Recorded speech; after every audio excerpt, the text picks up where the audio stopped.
natin dito sa PH Update. Kung di mo pa sabihin birthday mo, hindi sila magsasubscribe. Mga walang niya din eh.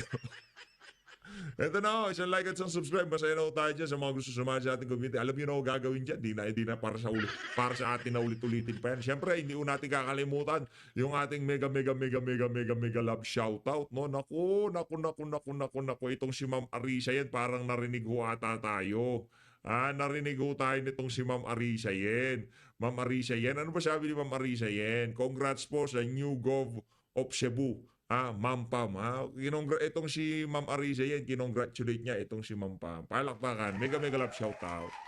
Mega love shoutout din ho dito kay Sir Oliver. Naku, men in uniform tong si Sir Oliver Franco. Mega love shoutout, Sir Oliver Franco.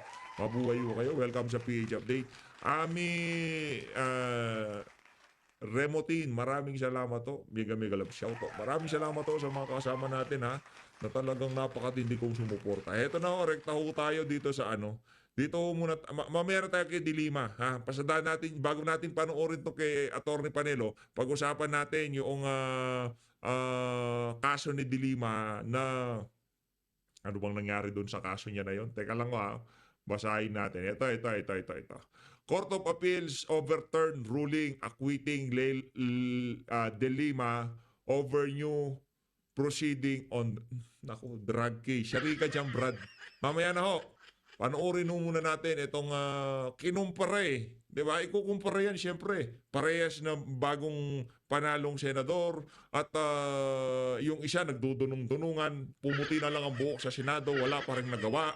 Yang si Soto. Pero yung si Senator Marcoleta, naku, hindi pa ho naging senador yan. Sagip pa nga ho lang yan eh. Baka doon pa nga lang sa sagip nitong si Gong Dante, nitong si Senator Dante. Nalilito pa rin tayo. Nitong si Senator Dante, sa 15 pagtatrabaho niyang si Soto dyan sa Senado, doon pa lang sa isang termino na sagip, baka nalampasan na nitong si Senator Dante Marcoleta eh. Ganun o katindi ang mama na yan. Ito, pakinggan natin ito mga Oo, para masasigurado natin na magpapaba talaga natin ang presyo ng kuryente. Kasi parang paulit-ulit na natin naririnig yung lahat ng mga proposals and yet hindi po nagmamaterialize. Pagdating sa kuryente, naku, mabigat yan. I cannot talk off my head. Hindi ko na pag-aralan yung tanong mo na yan. Nako, yan na nga ba sinasabi natin? Di raw na pag-aralan yung tanong. Impromptu yan eh, di ba? Tanong, sagot, ganun dapat. Ngayon, kung mahusay ka talaga, Soto, yan ang nga sinasabi natin. Yan ang isa sa mga dahilan kung bakit nangangampanya tayo laban dito kay Soto. No, kasi wala ko kayong maaasahan dyan sa mama na yan. Wala akong dekalidad na serbisyo ang maibibigay, maihahatid ng mama na yan para sa sambayan ng Pilipino. Wala akong mga kababayan. Ito ang pakinggan nyo mga kababayan, itong kay Kong Dante Marcoleta. Alam mo kung talagang gusto nating ibawa ang kuryente at madali yan, tanggalin natin ang 12% VAT. Talagang bababa yan. Tayo lang naman ang meron. Sa Vietnam pumunta ka, meron bang VAT ng kuryente, Sister El? Pumunta ka sa Malaysia, pumunta ka sa Vietnam, sa Thailand, wala. Sinasubsidize pa nga. Kung nagagawa sa ibang bansa, ba't di natin gawin dito para mabenefisyuhan mga taong nasa mababang kalagayan? Para sa ganun, yung layunin ng batas na yun, kahit pa paano, ma-achieve natin. Yan kung tawagin nila yan pag-usapan natin anything under the sun. Hindi ko na kailangan pag-aralan dahil sa taba ng utak niya si Senator Rodante Marcoleta. Kahit anong hihain nyo dyan, talagang kaya niyang makipagsabayan. At yung pakikipagsabayan at pakikipagtagisan niya ng ideya, hindi ho yun nanggagaling sa lamang, bulahan, ika nga. Yan talagang pagka merong sinabi yan, talagang tatrabahuin niya. Kailan lang narinig natin yung pagsasalita niya, di ba? Teka lang meron nag-send sa atin, sinoutout pala tayo nitong si Kong Dante, pambihira naman yan, bigla tayong nag-goosebump, bigla tayong kinalabutan, ngayon pala, ito, panoorin natin itong mga kababayan. Ito, kahapon pa ho ito, kasi ginawa natin na reaction video yung live kahapon ng Saganang Mamamayan. Pagkatapos noong nakuha na natin yung mga punto de vista ni Kong Dante, di na natin tinapos yung programa. Pero nag-chat ako dito kay kay Sir Jen, sabi ko, Sir, congratulations dyan kay Senator Rodante Marcoleta. Good luck sa kanyang pagkapanalo. Kinongratulate ho natin siya. Kasi habang pinapanood natin, talagang natuwang-tuwa ho tayo. Dami nagko-congratulate sa kanya. Kaya nagpadala ho tayo ng congratulatory message dito kay Sir Jen Subartiaga. Binasa niya sa binasa niya sa programa. Hindi ko nga expect na babasahin pa niya. Ito talagang si Sir Jen. Na-touch ako, Sir Jen. Mega love shout. Palakpakan mo muna natin to si Sir Jen. Hindi pa nakasubscribe sa Net25, mag-subscribe kayo. Malulupit to yun dyan. Yan ang bahay ng mga reporter na merong prinsipyo at paninindigan. Shout out sa aking sa aking pinakamamahal na Ma'am Eden Santos. Ko yan, labidabs ko yan. Isa yan sa mga reporter na pagka nakita ko talagang papaliguan ko ng yakap at halik yan. Hindi, joke lang. Baka makita pa lang ako nitong si Ma'am Eden, tamakbo na siya. Ayun na si PH. Sasabunin ako ng yakap at halik niyan, di ba? Ito, pakinggan nun natin itong si Sir Jen. Matindi ho ito. Number 1 supporter niyo rin pala, Kong. Vlogger po ito, yung si PH Update. Si Kuya PH Update. Sabi niya, Jen, paki-congrats naman kay Kong Dante.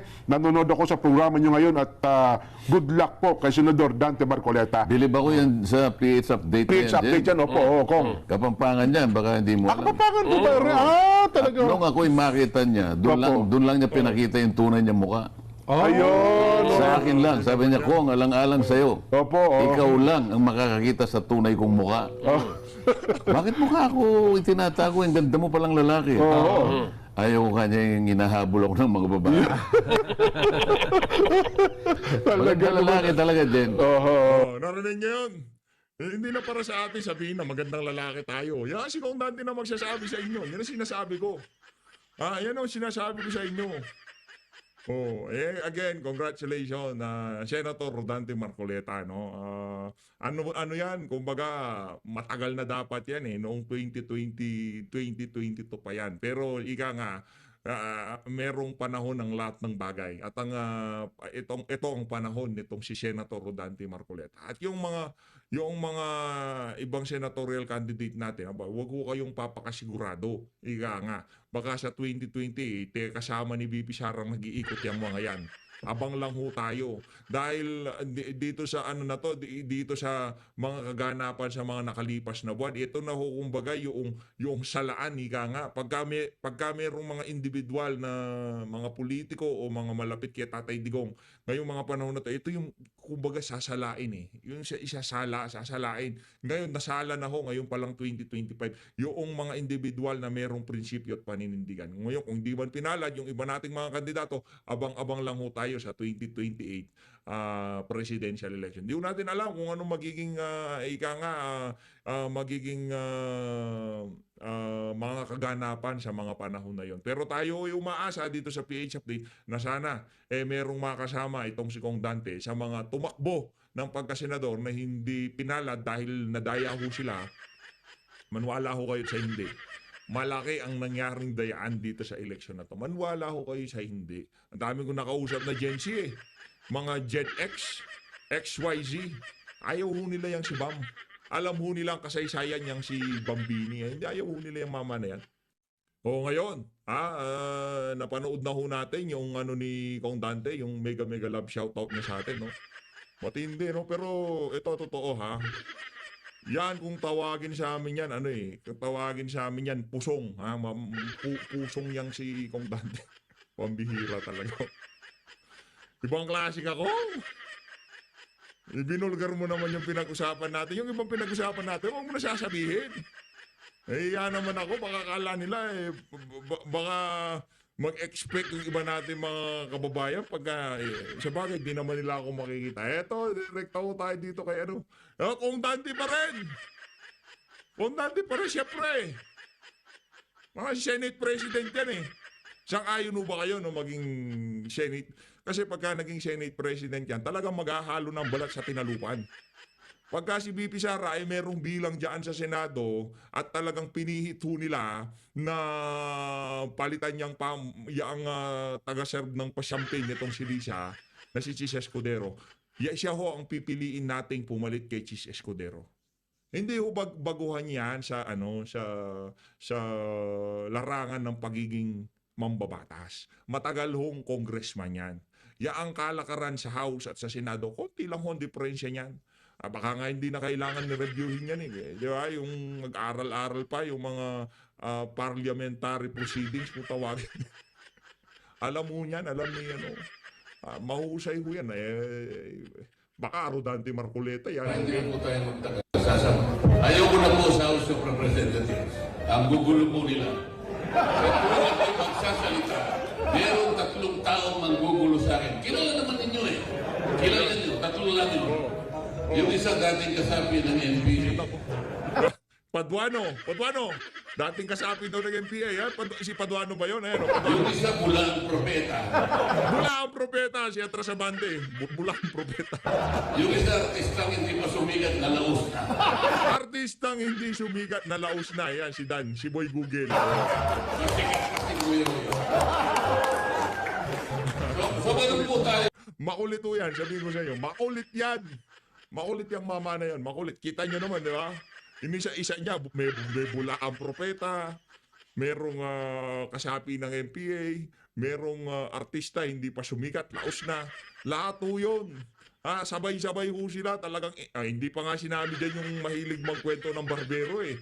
Di ba si Ace Barbers siguro medyo kaibigan ni Kong Dante yun, kaya ito si Senator Dante kaya hindi niya binakbakan. Pero dapat kasama yung mama na yun dahil kung nag-aanap po kayo ng isa sa pinaka-coops dyan sa House of Representatives, hindi wag na ho kayong tumingin kung saan-saan. Si Robert Ace Barbers, isa ho siya dyan. Isang salita at lalaban po tayo. Salamat po sa inyo lahat.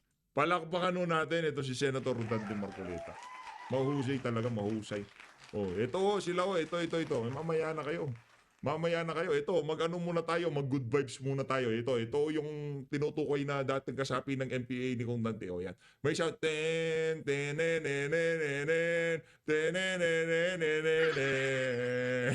talo.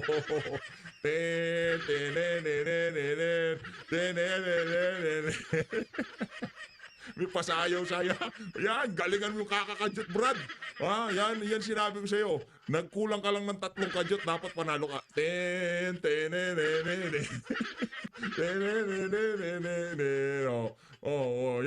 Sabay palo. Yan. Sumobra ka, Brad. Sumobra ka sa kayabangan, sumobra ka sa kakakontempt. Di ba? Yan si Paduano, sumobra ho siya. Sumobra ho siya sa lahat ng bagay dyan sa House of Representatives. Kaya ngayon, ayan, talunan siya kahit na sumayaw na siya. Yan si Paduano. Huwag niyong kalimutan ng pagmumuka. Isa ho yan sa pinakawalang yung naging congressman ng bansang to. Ayan, si Careps. Ang tawag ni Kong Dante doon, yung kanyang palayaw, palayaw, nakalimutan ko. Meron yan AKA, Karapali Luwalhati. Yun ho ang kanyang pangalan sa loob ng samahan. Yang si Karapali Luwalhati. Ito yung tinutukoy ko sa inyo kanina. Court of Appeals overturns ruling acquitting De Lima. Order new proceedings on drug case. Palakpakan ho tayo. Ayos, di ba? Okay, hindi pa nga naupo yang si Leila de Lima, bigla-bigla mayroong ganitong bad news. At ito ang matindi dito mga kababayan, ito ang matindi dito. Paano ka magiging prosecutor diyan sa impeachment ni VP Sara, gayong de Lima leaves DOJ with unliquidated 92 million confidential fund. Meron kang isyong ganyan, madam. Meron mo kayong isyong ganyan. Iniwan nyo ang DOJ, meron kayong unliquidated. 92 million is 92 million. Diba? Yung kay VP Sara, 122 million, kulang na lang, ipako siya sa krus. Diba?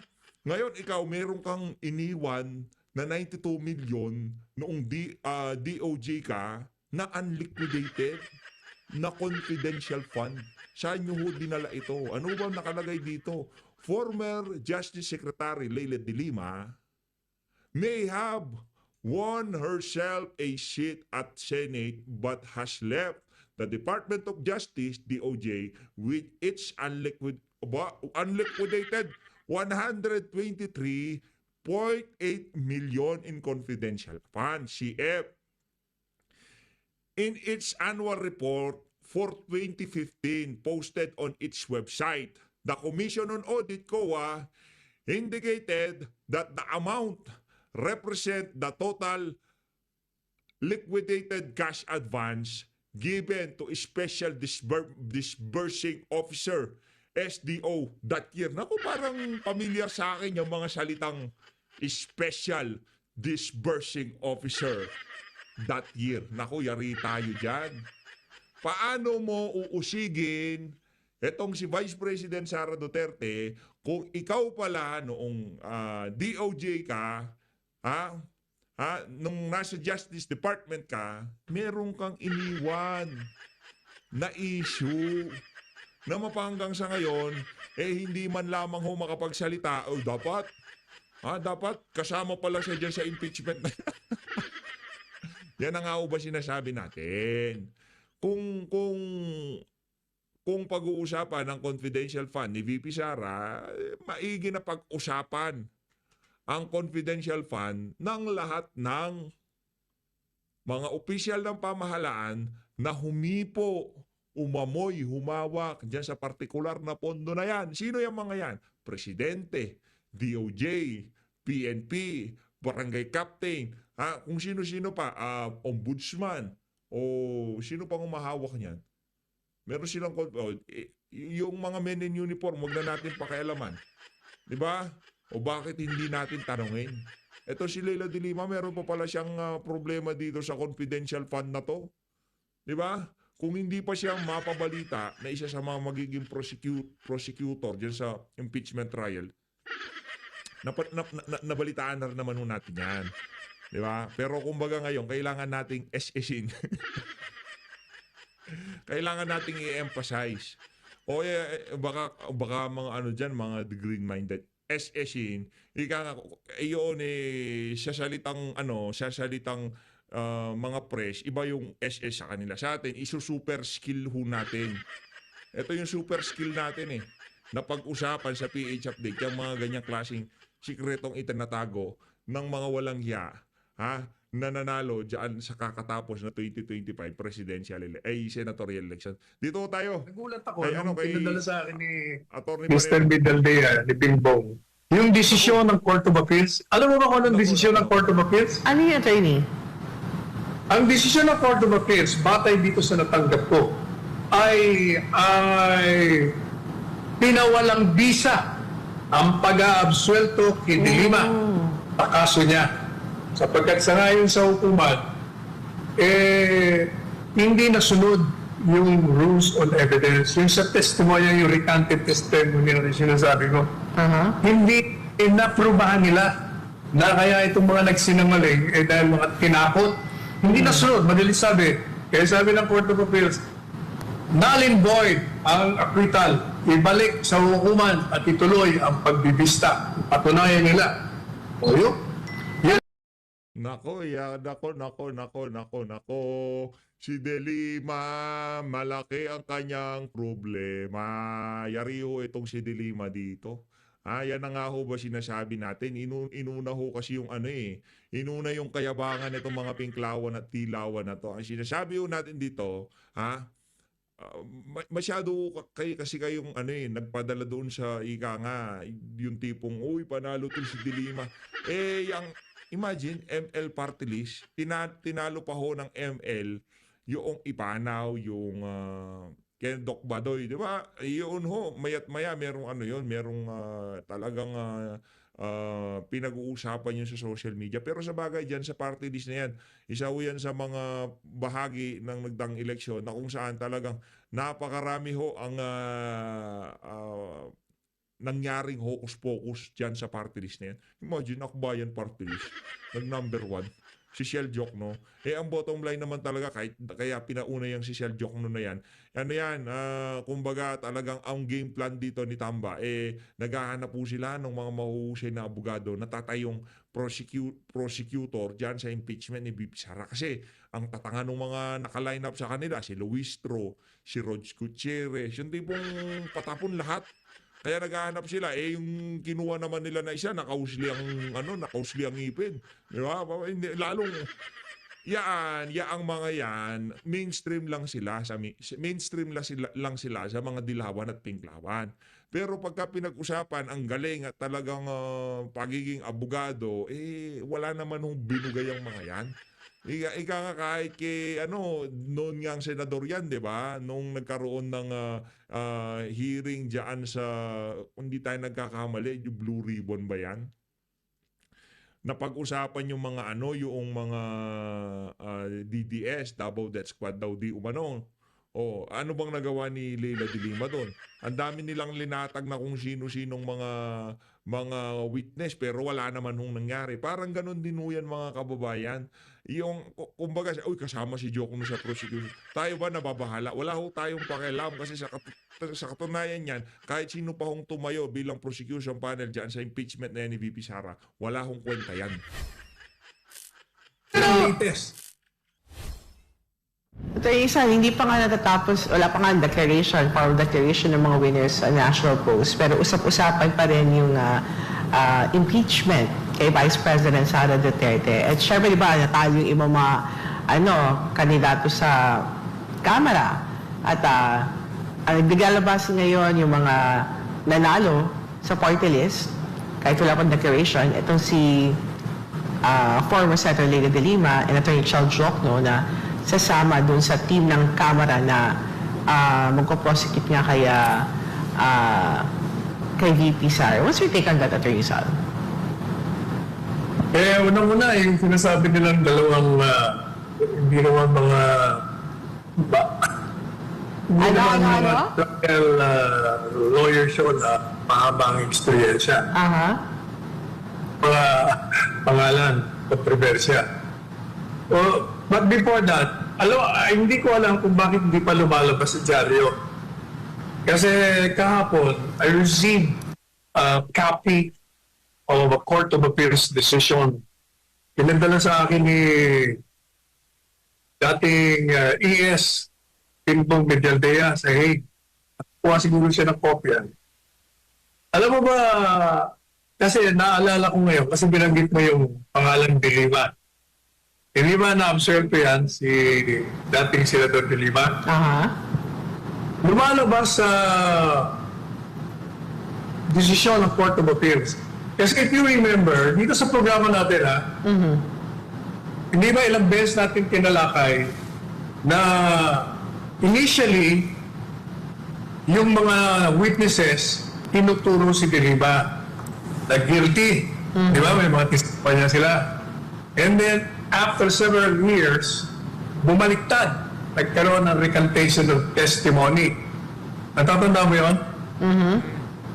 Yeah. And then, yung judge, on the basis of recanted testimony, inabsuelto niya.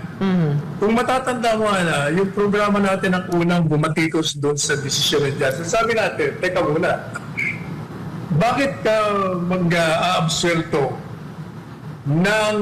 dahil lamang sa recanted testimony? Sabi natin, before you can give validity to the new testimony, yung bagong testimonya niya na bumaliktad siya, kailangan sulong siya, maglatag siya ng ebidensya sa hukuman kung bakit nagsinungaling siya the first time. Kailangan ipakita niya na siya ay influensya, tinakot, binayaran. Kailangan ipakita mo muna yun para kapanipaniwala na ngayon ay nagsasabi ka na ng totoo. Ang sabi na, wala namang ebidensya, walang sinasabi. Batay sa mga nabasa natin sa dyaryo, walang sinasabi na yung defense introduced evidence to show that the witnesses have been intimidated, coerced ng outside forces para magsinungaling. Wala. Kaya nga ako, hindi ba, ay natatanda ko, sabi ko sa prosecution, maghain kayo, mag-apila kayo, merong grave abuse of discretion dito. Apparently, Di ko na nga alam kung nag-apila sila. Nagulat ako nung pinadala sa akin ni Mr. Bidaldea, ni Bingbong, yung desisyon ng Court of Appeals. Alam mo ba kung anong desisyon ng Court of Appeals? Ano yung attorney? Ang desisyon ng Court of Appeals, batay dito sa natanggap ko, ay pinawalang bisa ang pag-aabsuelto kay De Lima sa kaso niya. Sapagkat sangayon sa hukuman, hindi nasunod yung rules on evidence. Yung sa testimonya, yung recanted testimony na sinasabi ko, hindi inaprubahan nila na kaya itong mga nagsinungaling dahil mga tinakot, hindi nasunod. Madalit sabi. Kaya sabi ng Court of Appeals, null and void ang acquittal. Ibalik sa hukuman at ituloy ang pagbibista. Patunayan nila. O yun. Yan ang latest. Nagtataka ako bakit hinahanap ko sa mga mainstream na dyaryo, pati sa social media, wala pa lumalabas. Kasi nga, Attorney Panelo, yung mainstream na yan, ika nga, kaalyado yan ng mga pinklawan at mga taga-admin. Pero paano yung Attorney Sal? Nakalabas na siya. Ibig sabihin, ibabalik siya sa kulungan? Hindi naman ganon. Hindi ko alam kung anong mangyayari. Kasi, she was acquitted, and on the basis of that, she was released. Pero kung null and void, ibig sabihin, balik ka sa dating status. So, Dati status ko, balik ka sa kulungan, ganon? Sa tingin ko, ganun ang mangyayari. Kung null and void yung absuelto mo kung ang naging batayan ng release mo dahil inabsuelto ka paano? Di dapat ibabalik ka. Kaya kung ibabalik ka sa kulungan, paano ka makakasama doon sa impeachment prosecution team? Balat kayo pala ang buhay sa mundo. Naku, yari itong si Dilima. Balik kalaboso po siya, mga kababayan. Paano ba yan, Tamba? Ha? Paano ba yan, Tamba? Yari ho itong si Tambaluslos dito. Yung mga inaasahan niya na sasalba sa impeachment ni Bibi Sara. Nako! Laki ng problema nitong si Tambaluslos. Meron akong sa inyo, meron akong kwento. Huwag nyo lang pagsasabi, atin-atin lang. Meron na po tayo nabalitaan. Atin-atin lang. Okay? Ito galing siya isang mapagkakatiwalaang source. Pwede na kayo? O, sige. Balita ho natin sa pagkatalo ng mga kandidato na hindi yung mga guest candidate ng Partido Federal ng Pilipinas. Hindi ho yun. Yung talagang mga kandidato, yung talagang lumipat pa ng partido para makasama dyan sa partido, PFP. Yung mga kandidato nila, di ba natalo? Ngayon ho, meron ng nagkakagulo daw ho ngayon ngayong mga panahon na to. Yung mga nangampanya, yung mga tumulong, yung mga nag-donate ng sandamukal na pera, yung mga leader ng mga nangampanya, meron daw ho silang sinisisi ngayon. Sinisisi daw ho nila yung nangyaring, yung isinampang impeachment kay Bibi Sara. Yun ang nababalitaan natin. Yung mga nababasa-basa natin. Siguro hindi nyo pa nabalitaan yan. Nagkakaroon na ho ngayon ng laglagan sa loob ng alyansa. O wala nang palang alyansa, sorry. Wala naman talagang alyansa. Wala namang alyansa para sa pagkakaisa. Kasinungalingan ho yun, mga kababayan. Kung ano sasabihin niya si Marcos Jr., huwag ho kayo maniwala. Kasinungalingan yan. Pagka sinabi niyang wala siyang kinalaman sa impeachment, kabaliktaran. Pagka sinabi niyang hindi papasok ang ICC, kabaliktaran. Pagka sinabi niyang bumubuti ang ating ekonomiya, kabaliktaran. Lahat ng lumalabas sa bibig ng mamanayan, puro kabaliktaran. Pagka sinabi niyang hindi siya bangag, kabaliktaran. Maniwala ho kayo sa akin, mga kababayan. Wala ho kayong mapapaniwalaan sa mga Marcos na yan. Puro merong mga saltik sa utak ho yung mga yan. Puro merong mga saltik sa utak. Hindi ho talaga silang mapagkakatiwalaan. Pero ang matindi ho, mga kababayan, nagkakandalaglagan na sila. Yung tipong meron silang sinisising isang individual na kung saan talagang siya ang trumabaho dyan sa impeachment na yan. Ano yun naman yan na-impeach si BP dyan sa House of Representatives. Okay. Hindi pa ganun katindi ang galit ng mga Dabawenyo, yung mga taga Mindanawan, mga Cebuano, hindi pa ganun galit sila sa administrasyon. Ang talagang nayari ho itong administrasyon na to noong kinidnap nila ang pinakamamahal na presidente ng sambayan ng Pilipino, si dating Pangulong Rodrigo Duterte. Yung kay VP Sara, ano